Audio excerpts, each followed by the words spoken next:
Hi, my name is Amar Gay, and this is discussion four.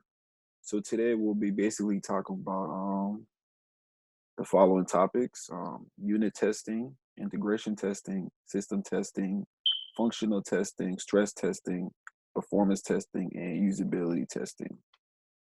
So the first one we're going to talk about is unit testing. Um, Basically, the testing of an individual program is unit testing. The main goal is to identify and eliminate execution errors that could cause the program to terminate abnormally, and logic errors that could have been missed during desk checking.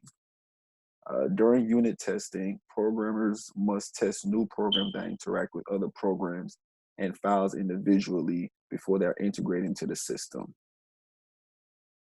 The second one we're going to talk about is integration testing. Integration testing is basically testing of two or more programs that rely on each other. Is called integration testing.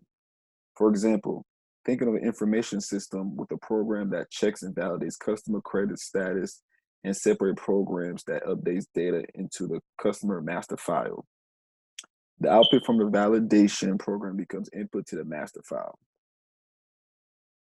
Testing the program independently does not guarantee that the data passed between them is correct.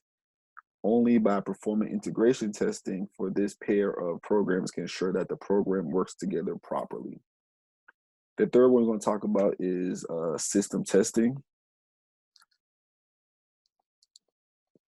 So after completing integration testing, the next step is system testing, which is performed. So basically, which involves the entire information system. A system test includes all likely processing situation and is intended to ensure users, developers, and managers that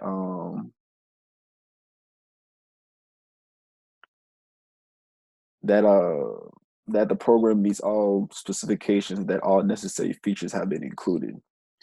During a system test, users enter data including samples of actual or live data, perform queries, and produce reports to stimulate actual operating conditions. All processing options and outputs are verified by users and the IT project development team to ensure that the system functions correctly. Commercial software packages must undergo system testing similar to that of an in-house developed systems, although unit integration testing usually are not performed. So basically, regardless how the system was developed, system testing has the following major objectives. Number one is perform a final test of all programs. Number two is verifying that the system will handle all input data properly, both valid and invalid. The third one is to ensure that the IT staff has the documentation and instructions needed to operate the systems properly and that backup and restart capabilities of the system are adequate. And the details creating this sort of documentation are discussed. Demonstrate that users can interact with the system successfully and verify that all systems components are integrated properly and that all actual processing situations will be handled properly. And also confirm that the information system can handle predictive volumes of data in a timely and efficient manner. Successful completion of systems testing is the key to user and management approval, which is basically why system tests can sometimes be called acceptance tests. The next one we're going to talk about is functional testing. So basically, functional testing is a type of software testing where the system is tested against the functional requirements and specifications. Functions or features are tested by feeding them input and examining the output.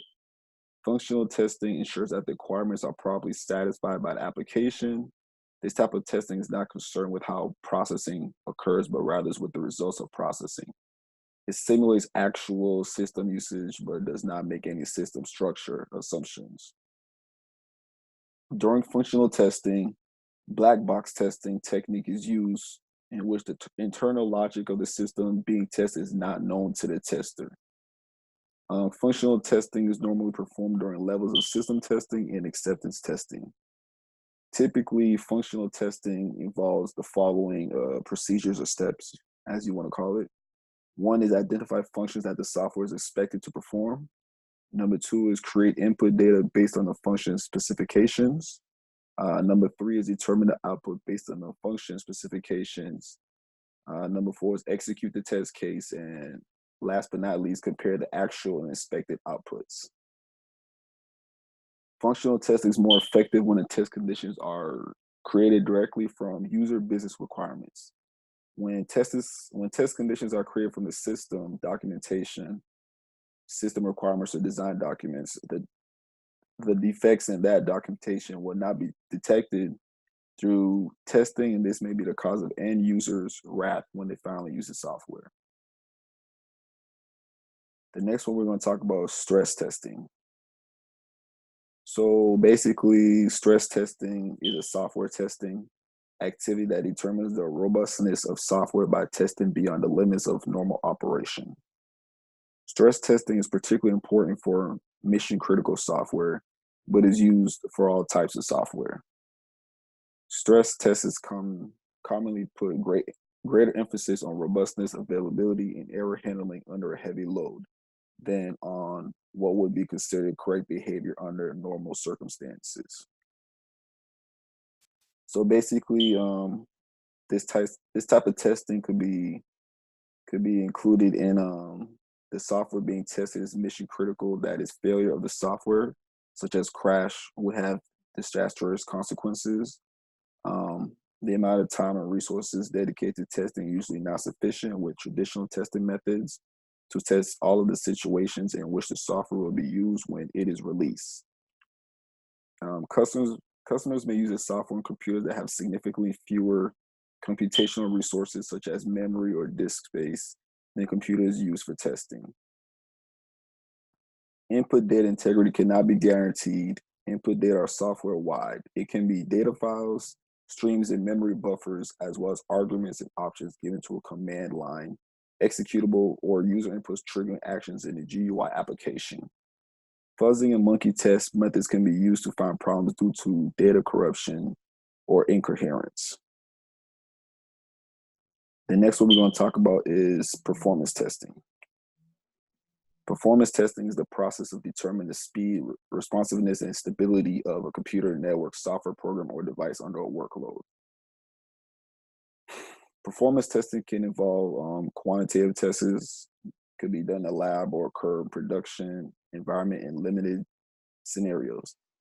Typical parameters include processing speed, data transfer rate, network bandwidth, and throughput, workload efficiency, and reliability. For example, an organization can measure the response time of a program when a user requests an action or the number of millions of instructions per second. Um, so basically, you want to know why you use performance testing. Basically, an organization can also use performance testing as a diagnostic aid to locate computing or communications bottleneck within a system. Bottlenecks are a single point or component with the system's overall function that hold back for overall performance. For example, even the fastest computer will function poorly on today's web if the bandwidth is less than a 1 megabit per second. Slow data transfer rates might be inherent in hardware, but could also result from a software-related program, such as too many applications run at the same time or corrupted file in the web browser. The last one we're going to talk about is usability test.